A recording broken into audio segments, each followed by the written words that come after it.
Hi friends, இன்றைக்கி நம்ம பார்க்க போகிற டிப்ஸு ட்ரிக்ஸ் எல்லாமே பார்த்திங்கன்னா ரொம்ப உபயோகமாக இன்ட்ரெஸ்டிங்காக இருக்க போகுது.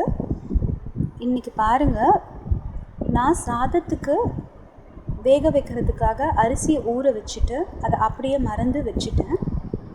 அது வெளியவே நைட்டு ஃபுல்லாக இருந்ததுனால அதில் ஒரு மாதிரியான ஸ்மெல் அடிக்க ஆரம்பிச்சிருச்சு. இந்த அரிசியை நம்ம வேஸ்ட் பண்ணுறதுக்கு மனசு இல்லாமல் நான் இப்போ என்ன பண்ணுறேன்னா, அந்த அரிசியை ஒரு பவுலில் கொட்டிக்கோங்க.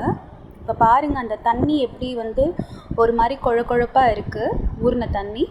அதை நம்ம இப்போது தண்ணி நல்லா ஃப்ரெஷ் வாட்டரை சேர்த்து கழுவி எடுத்துடலாம். ஒரு 2-3 நிமிஷத்துக்கு நம்ம இந்த மாதிரி அரிசியை நல்லா ரப் பண்ணி கழுவி எடுத்துடலாம். அப்போ தான் அதில் இருக்க அந்த வாசனை எல்லாமே போகும். கழுவி எடுத்த அரிசியை ஒரு மிக்சர் ஜாரில் சேர்த்துக்கோங்க. இது பச்சரிசியாக இருந்தாலும் பரவாயில்ல, புழுங்கல் அரிசியாக இருந்தாலும் பரவாயில்லைங்க. நம்ம சமைக்க முடியாது அப்படிங்கிற ஒரு கட்டத்தில் நம்ம இந்த மாதிரி ஒரு டிப் ஃபாலோ பண்ணலாம். அது கூட ஒரு 1/4 கப்புக்கு 1 ஸ்பூன் அளவு கம்மியான தண்ணி சேர்த்து இப்போ மிக்சியில் நல்லா அரைச்சிக்க போகிறேன். அரைச்ச இந்த அரிசி பேஸ்ட்டை ஒரு பவுல்லையோ ஒரு தட்டு, இந்த மாதிரி கடாய் இல்லைன்னா ஒரு தட்டில் இந்த மாதிரி நல்லா காற்று போகிற அளவுக்கு ஊற்றி வச்சுட்டு நம்ம மாடியில் வச்சு காய வச்சு எடுக்க போகிறோம். காயும்போது இது குட்டி குட்டியாக கிராக் விட ஆரம்பிக்குங்க. அந்த கிராக் எல்லாம் எடுத்திங்கன்னா நல்லா அந்த டேப்லெட் மாதிரியான ஷேப் நம்மளுக்கு கிடைக்கும். அதை பத்திரமா ஒரு ஏர்டைட் கண்டெய்னரில் நம்ம ஸ்டோர் பண்ணி வச்சுக்கலாம். வீட்டில் விசேஷ நாளில், வெள்ளிக்கிழமை நாளில் நம்மளுக்கு கோலம் போடுறதுக்கு இந்த மாவு நல்லா யூஸ் ஆகும். அதே மாதிரி பார்த்திங்கன்னா, இந்த மாவை ஸ்டோர் பண்ணி வைக்கக்கூடிய அந்த பாட்டிலில் 2 ஏலக்காய் போட்டு வச்சுக்கோங்க. அப்போ அதோட அந்த புளிப்பு வாசனை தெரியாது. இப்போ பாருங்கள், நான் வெயிலில் வச்சு காய வச்சுட்டேன்.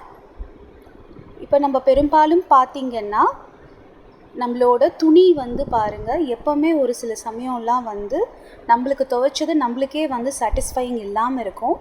அப்படி இருக்கும்போது நம்ம ஃபாலோ பண்ண வேண்டிய டிப்பு, நான் இப்போ 2 spoon soap powder empty washing மிஷினில் போட்டிருக்கேன்.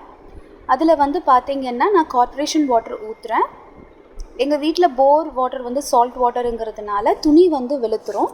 அதனால் நான் கார்ப்பரேஷன் வாட்டர் ஊற்றிட்டு அது கூட பார்த்திங்கன்னா ஃபேப்ரிக் கண்டிஷ்னர் யூஸ் பண்ணிக்கிறேன் ஒரு நல்ல ஸ்மெல்லுக்காக. இப்போ பாருங்கள், இதை நல்லா இந்த 3 இன்க்ரீடியன்ஸை ஆட் பண்ணிட்டக்கப்புறம் தான் நம்மளோட வாஷ் பண்ண வேண்டிய துணி எல்லாமே நம்ம போட போகிறோம். இந்த மாதிரி துணியை போட்டுட்டக்கப்புறம் நான் இந்த அலுமினியம் ஃபாயில் ஷீட், அதாவது இப்போ நம்ம ஹோட்டல்லாம் சாப்பிட்டா நம்மளுக்கு இதில் ரேப் பண்ணி தான் அந்த ரொட்டி ஐட்டம்ஸ்லாம் கொடுப்பாங்க. கிட்டத்தட்ட 1 பக்கெட் துணிக்கு நான் 2 சின்னதாக உருட்டி சேர்த்த அலுமினியம் ஃபாயில் ஷீட்டில் சேர்த்துட்டு அதுக்கப்புறம் இப்போ மெஷினை ஆன் பண்ணிவிட்டு நான் இந்த மாதிரி துவைச்சி எடுத்துக்க போகிறேன். இப்படி துவைச்சி எடுக்கும்போது என்ன ஆகும்னா, நம்மளோட துணி நல்லா பர்ஃபெக்டாக வாஷ் ஆகி கரையெல்லாம் நல்லா போய் நம்மளோட துணியெல்லாம் நல்லா பளிச்சுன்னு பாருங்கள்.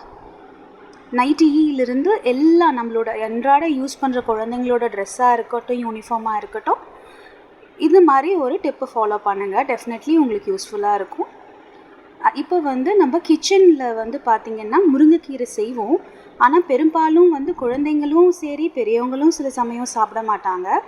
அப்படி இருக்கும்போது என்னென்னா, நம்ம தேங்காய் எப்போவுமே சேர்க்குற அளவை விட 1 பங்கு கூடுதலாக, அதாவது நல்லா அந்த ஸ்வீட்னஸ் கொடுக்குற அளவுக்கு தேங்காய் நம்ம சேர்த்துட்டு அதை நம்ம சாப்பாட்டில் பிசைஞ்சு சாப்பிடும்போது முருங்கைக்கீரையோட கசப்பானது ரொம்ப கம்மியாயிடுங்க. பசங்களும் கண்டிப்பாக இதை சாப்பிடுவாங்க.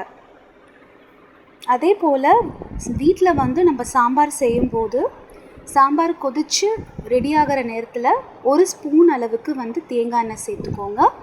இப்படி தேங்காய் எண்ணெய் சேர்க்கும்போது சாம்பாரோட வாசனையும் சரி, அந்த அரோமா நல்லா வீட்லேயே பார்த்திங்கன்னா அது ஆக்கியூபை பண்ணிக்கும். அவ்வளோ நல்லாயிருக்கும்.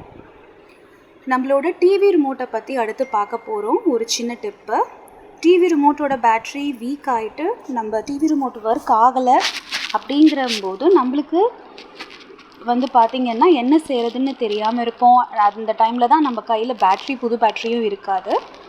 அந்த மாதிரி இருக்கும்போது ஒரு சின்ன ட்ரிக் நம்ம வச்சு நம்ம இந்த பழைய பேட்ரியவே வச்சு நம்ம ரிமோட்டை யூஸ் பண்ணலாம். அதே அலுமினியம் ஃபாயில் ஷீட் எடுத்திருக்கேங்க. ஆனால் ரொம்ப சின்ன அளவிலான அந்த ஷீட்டை வந்து கிழிச்சிக்க போகிறேன். கிழித்து இந்த மாதிரி சின்னதாக வந்து பால் மாதிரி ஆக்கிக்க போகிறேன். இப்போ பாருங்கள், நல்லா இந்த குட்டி பால் மாதிரி ஆக்கிட்டு இது வந்து ஒரு பேட்ரிக்கு. இன்னொரு பேட்ரிக்கும் வந்து அதே மாதிரி பார்த்திங்கன்னா நல்லா ஒரு சின்ன பீஸா எடுத்துகிட்டு இந்த மாதிரி நல்லா உருட்டிட்டு வச்சுக்க போகிறேன். அவ்வளோதான், ரெடி ஆயாச்சு. இப்போ நம்ம என்ன பண்ண போகிறோம்னா இந்த உருட்டி வச்ச அலுமினியம் பால்ஸை வந்து கரெக்டாக நம்ம அந்த ஸ்ப்ரிங்கு இன்சர்ட் பண்ணுற சைடில், அதாவது ஃப்ளாட்டாக இருக்கிற பேட்ரி சைடில் மேலே வச்சு ஒரு ப்ரெஸ் பண்ணிவிட்டு அதை வந்து இப்போ நம்ம வந்து ரிமோட்டில் வந்து இன்சர்ட் பண்ணிட போகிறோங்க. பேலன்ஸ் இருக்கிற அடுத்த பேட்ரிலையும் வந்து பார்த்திங்கன்னா அலுமினியம் பால்ஸை வந்து இன்சர்ட் பண்ணிவிட்டு அதை வந்து ஸ்ப்ரிங்கோடு அட்டாச் பண்ணி எப்போவுமே பேட்ரி இன்சர்ட் பண்ணுற மாதிரி இன்சர்ட் பண்ணிடலாம். இப்படி இன்சர்ட் பண்ணிவிட்டு நீங்கள் வந்து ரிமோட்டை பயன்படுத்தி பாருங்கள். டிவி ரொம்ப நல்லா வேலை செய்கிறதோட ரிமோட்டும் ரொம்ப நல்லா வேலை செய்யும். இது ஒரு சின்ன ஹேக் மாதிரி தான். இப்போ நம்ம லேடிஸ் வந்து எப்போவுமே வந்து கையில் வந்து கிளிப்பு, ஹேர் பேண்டு, அப்புறம் இந்த மாதிரி ஹேர்பின்னான விஷயங்களை வெளியே போயிட்டு வந்த உடனே எங்கேயாவது கழட்டி வச்சுட்டு அப்புறம் நம்ம கிளம்புற அவசரத்தில் அடுத்து நம்ம தேடுவோம். அந்த மாதிரி இருக்கும்போது இந்த மாதிரி ஸ்லிங் பேக் நம்ம யூஸ் பண்ணும்போது நம்ம வெளியே போயிட்டு வந்த உடனேவே நம்ம யூஸ் பண்ணுற எந்த கிளிப்பாகவும் இருக்கட்டும், ஹேர்பின்னாகவும் இருக்கட்டும், அது வந்து இந்த பேக்கோட லேஸில் வந்து நீங்கள் இந்த மாதிரி இன்சர்ட் பண்ணி வச்சுருக்கிற ஹேபிட்டை வந்து நீங்கள் வந்து பழகிட்டிங்கன்னா உங்களோட ஹேர்பின்னாக இருக்கட்டும் இல்லை வந்து கிளிப்பாக இருக்கட்டும் அதை தேட வேண்டிய அவசியம் இல்லை. அவசரத்தில் தேடும் போது நம்மளுக்கு எதுவும் அந்த டைமுக்கும் கிடைக்காது. இந்த மாதிரி ட்ரிக்கை வந்து கண்டிப்பாக ஃபாலோ பண்ணி பாருங்கள், ரொம்ப இன்ட்ரெஸ்டிங்காக இருக்கும். இதோட நம்மளோட டிப்ஸ் அண்ட் ட்ரிக்ஸோட முடிவுக்கு வந்துட்டோம். கண்டிப்பாக அடுத்து வந்து வீடியோ வந்து பார்த்திங்கன்னா ரொம்ப இன்ட்ரெஸ்டிங்காக இருக்க போதுங்க. அது என்னங்கிறது வந்து கண்டிப்பாக கெஸ் பண்ணிகிட்டே இருங்க. நிஷாஸ் ஃபுட் ஹட் தமிழ் சேனலுக்கு சப்ஸ்கிரைப் பண்ணாதவங்க கண்டிப்பாக சப்ஸ்கிரைப் பண்ணுங்கள். பக்கத்தில் இருக்கிற பெல் ஐக்கானை வந்து ப்ரெஸ் பண்ணுங்கள். அடுத்து என்னோடய ஃப்யூச்சர் வீடியோஸ் எல்லாமே உங்களுக்கு நோட்டிஃபிகேஷன்ஸ் மூலமா கிடைக்கும். அது வரைக்கும் stay in touch, stay connected, keep watching, happy cooking.